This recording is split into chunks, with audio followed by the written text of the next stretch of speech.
Hi guys, யூஸ்வலாக நம்ம குர்த்தியில் வந்து நெக்லைனுக்கும் ஸ்லிட் ஓப்பனுக்கும் நிறைய மெத்தட்ஸ் இருக்குது ஃபினிஷிங்க்கு. அதில் ஒன் ஆஃப் த மெத்தட் தான் பைப்பிங். ஸோ அந்த பைப்பிங்லேயே இன்விசிபிள் பைப்பிங் மெத்தட் எப்படி யூஸ் பண்ணலாங்கிறத இன்றைக்கி நம்ம பார்க்க போகிறோம். இந்த கிளாத் வந்து நான் 1 inch வித் எடுத்திருக்கேன்.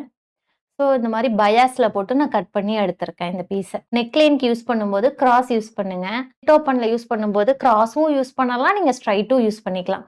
ஸோ இந்த மாதிரி கிராஸ் பீஸ் எடுக்கும்போது லைட்டாக இந்த மாதிரி புல் பண்ணிட்டு, இன்னைக்கு நான் மீடியம் சைஸ் த்ரெட் எடுத்திருக்கேன் ஸ்டிச் பண்றதுக்கு.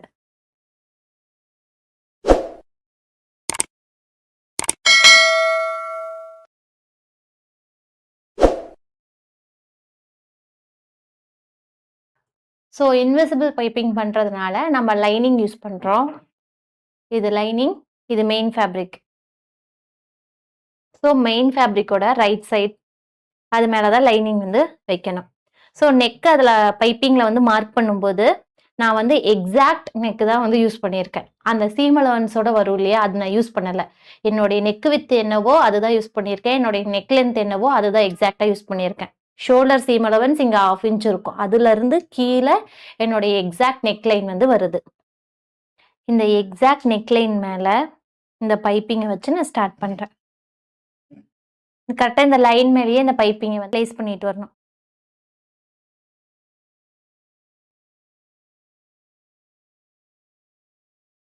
இருக்கிறதுலே இந்த கார்னர்ஸ் தான் கேர்ஃபுல்லாக ஸ்டிச் பண்ணணும்.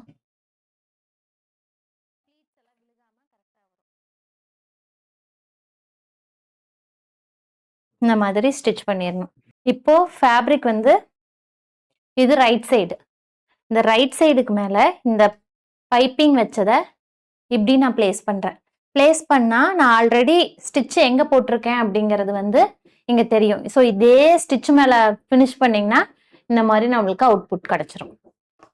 ஸோ சென்டர் கரெக்டாக நாச் போட்டுக்கணும். சென்டரில் வச்சுட்டு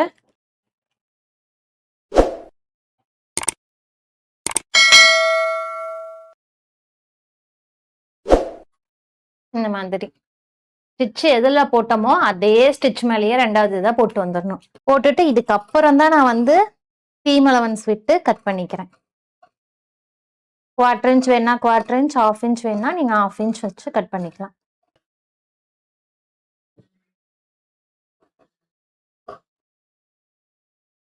ஸோ இந்த கர்வாக இருக்கிற இடத்துல ஃபுல்லாக ஸ்லாஷ் கொடுக்கணும்.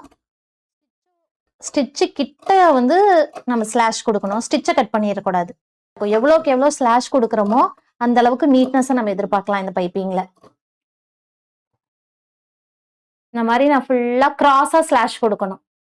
ஸ்லாஷ் கொடுத்துட்டு இந்த லைனிங் இப்படி டர்ன் பண்ணுறீங்க இல்லையா, இந்த இடத்துல வந்து டாப் ஸ்டிச் கொடுக்கணும்.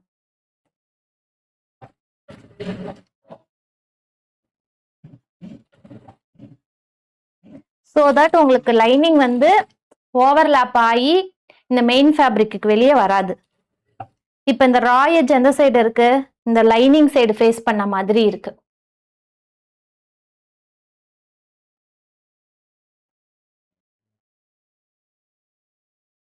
இதை அப்படியே பேக் சைடு டர்ன் பண்ணீங்கன்னா, இதுக்கப்புறமும் நீங்க ஸ்டிச் கொடுக்கறதுனா கொடுக்கலாம்.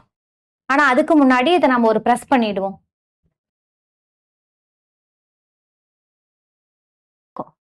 அதே மாதிரி லைனிங் சைடும்.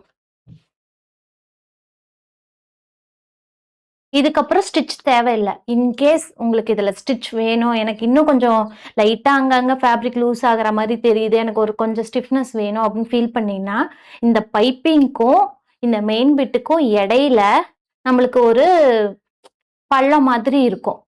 ஸோ இந்த கேப்ல 2க்கும் இடையில ஸ்டிச் பண்ணணும். அப்படி ஸ்டிச் பண்ணும்போது த்ரெட் என்ன கலரில் போடணும்னா பைப்பிங் என்ன ஷேடோ அந்த கலரில் யூஸ் பண்ணுங்க.